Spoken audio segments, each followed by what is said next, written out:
Hello YouTube.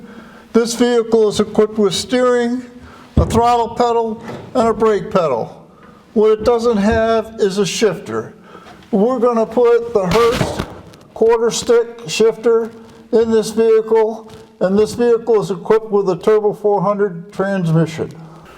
What comes in the box are some transmission mounts, some decals, screws and bolts for mounting, a shim, a shifter cable, wire, the shifter itself, and an instruction manual.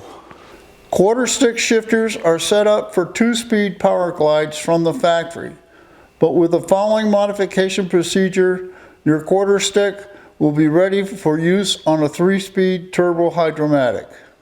Place the shifter lever all the way forward to the park position for easy access to the socket screw. Right here is the socket screw they're talking about. Insert a 3/32 hex key into the number 8 flathead socket screw and hold while removing the number 8 32 self-tapping hex nut with 11/32 wrench. This is what they're talking about. They want you to put your 3/32 hex key into the socket screw and remove this bolt with an 11/32 inch wrench.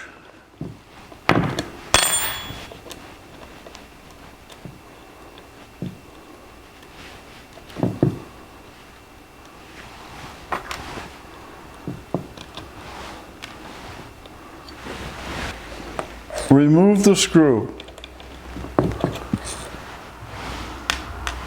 If necessary, loosen the 1/4-28 button head screw with a 5/32 hex key to swing the retainer plate forward to access the block adapter. This is the 1/4-28 screw, and we loosen that, but do not remove it, and swing the retainer plate out of the way. Remove the block plate. Put the number 8 flathead socket screw back through the hole and put a small spacer on the screw. Note, there may be small shims to put in between the spacer and the retainer plate. The retainer plate measures 1.25 inches. And what we want to do is take the little spacer that came with the Hurst shifter,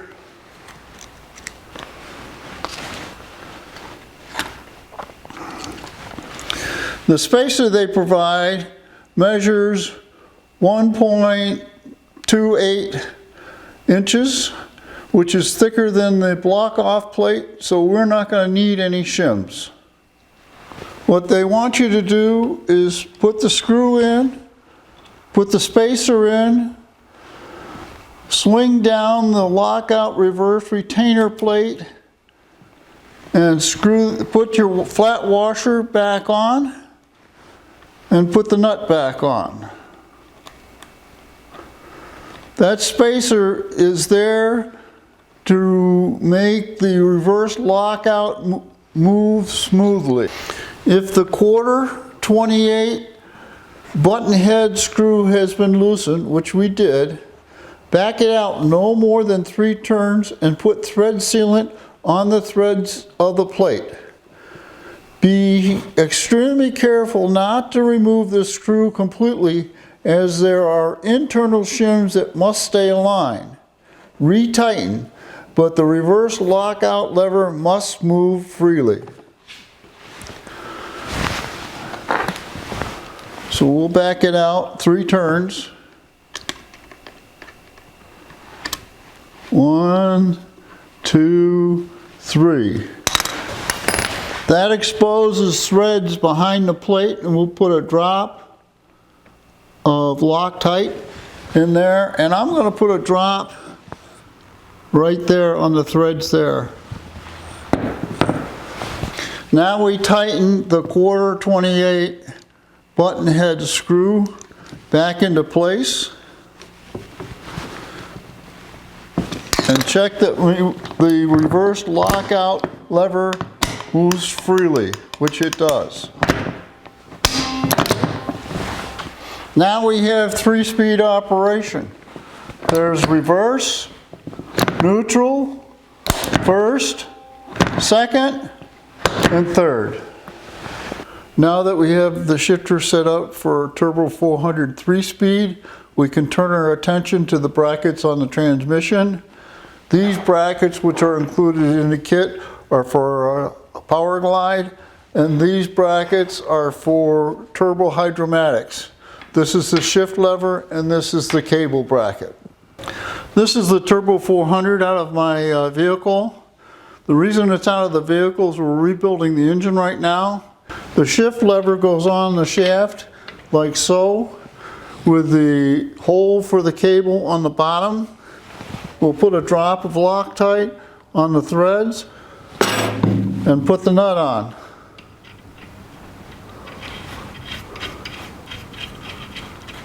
And tighten it down. Park is forward. This is the bracket for the cable. It gets mounted right here. The round holes are for the Turbo 400. The oblong holes are for the Turbo 350. My problem is that I have a cast aluminum pan, and the bracket won't go in far enough so that the bolts can come up through the holes. Now I could drill the holes out a little bit, but I have Allen bolts, and I'm afraid if I make the hole any bigger, the Allen bolt will go through the hole. So my option is to grind down the edge so that the cable bracket will go far enough in to allow the bolt to go up. Here we are, we're going to grind the bracket down. It shouldn't take too much.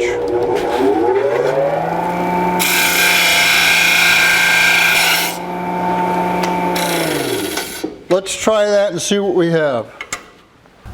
With the cable bracket ground down so that it fits the holes, we'll put a little anti-seize on the bolts that are going into aluminum.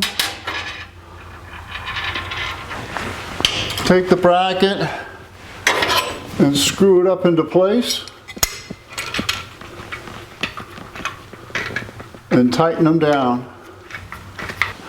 To install the cable, you take the end that doesn't have the eyelet in it and put it into the bracket. Take the retainer clip, put it on the cable end, and tap it into place.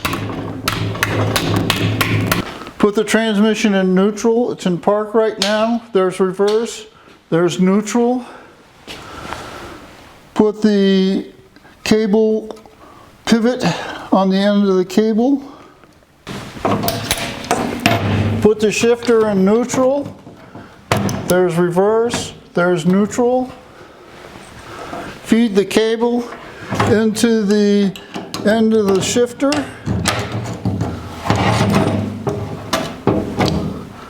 Put the retainer clip in and tap it into place.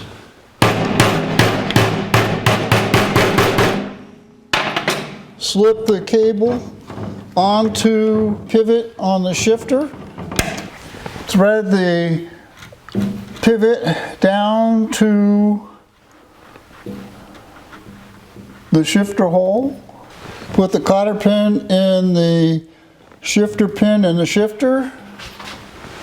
Put the cotter pin in the shift pivot.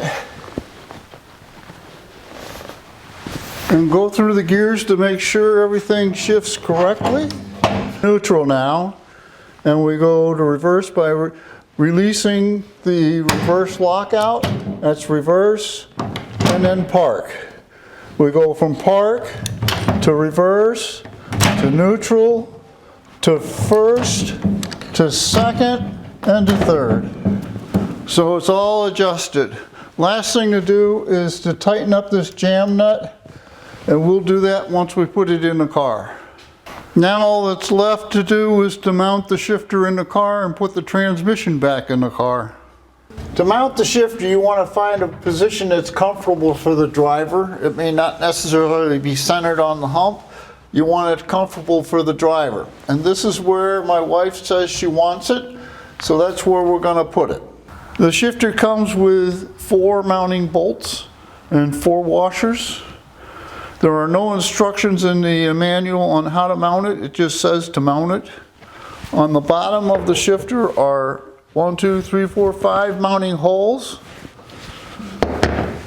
3 of them are fairly easy to get to. There's one right here, and there are 2 right here. The other 2 are underneath the neutral safety switch. In order to get to these 2 holes, we have to remove the neutral safety switch. Now you got to take it off anyway in order to wire it, so we might as well take it off now. There's a Phillips head screw right here.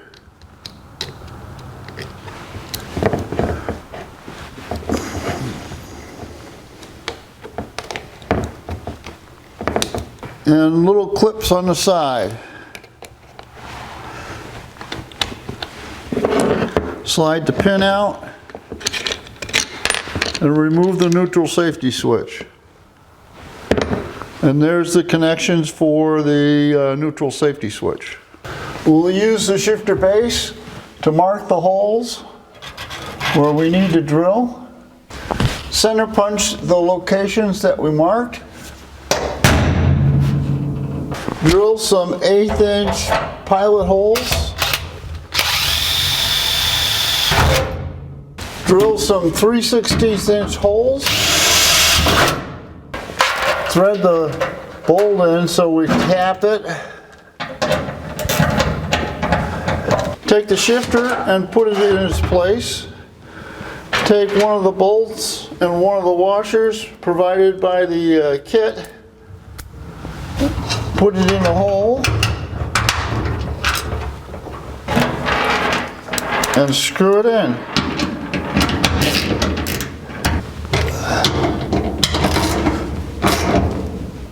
And the shifter is mounted.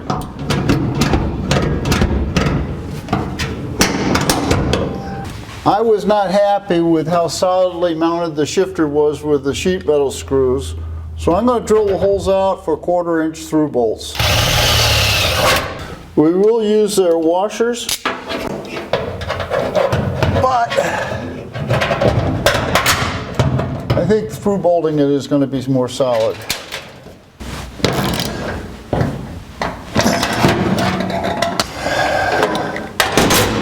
And now the base is rock solid. The connectors for the neutral safety switch are on the underside of the neutral safety switch when it's mounted in the shifter like that. So while we've got it out, we might as well make the connection for the neutral safety switch. Now they send you connectors that slide on like that, but I don't like to use crimp connectors. I like to solder my connections. So I strip the insulation off of the connector, slide it onto the end of the wire that we're going to use for neutral safety, and I'm using orange because that's the solenoid circuit in the car. And the neutral safety switch goes in series with the solenoid switch. And we're going to solder it. Like so.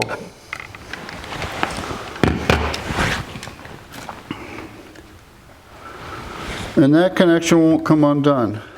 Cut some lengths of heat shrink tubing. Slide the tubing onto the wire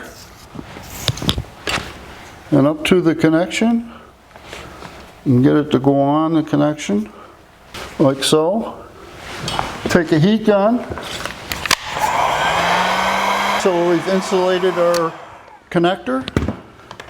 Slide the connector onto the neutral safety switch and get it all the way on.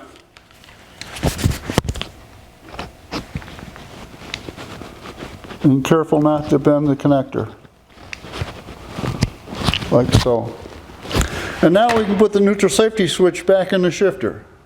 With the neutral safety switch wired, I'm going to route the wires out the back of the shifter where the wires for the trans brake come and slide the pin in.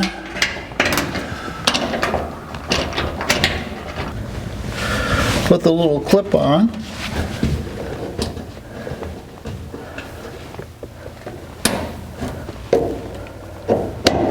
Like so. Now we got to put this Phillips screw in.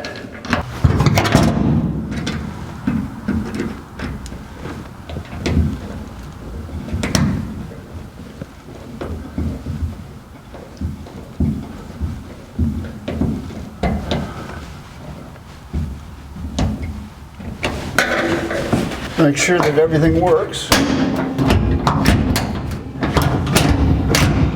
No binding. I have purchased the optional aluminum cover for the shifter. You slide the wires through the back hole in the cover.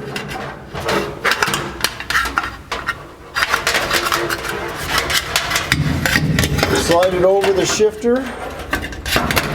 Make sure the wires are routed so that they're not going to interfere with anything. Turn it slightly to the right to get around the reverse lockout lever. Slide it over the front of the shifter. Now they provide 2 pins to lock it in place. The front pin goes in place, so the pin that we put in for the neutral safety switch. I'm not going to do that right now. The rear pin goes through the rear hole here, slides through to the other side, it locks the cover in place. It's nice and firm. They also provide 4 shims to go in between the pin and the shifter. I don't know how you'd put them in.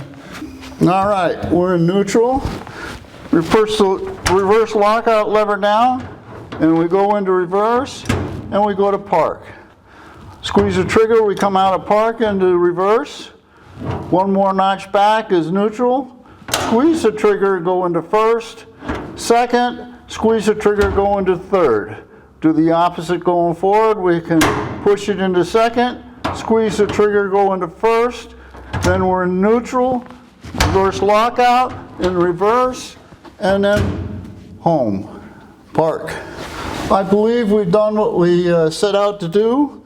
We've got the shifter installed. I've showed you how the cable works on the transmission.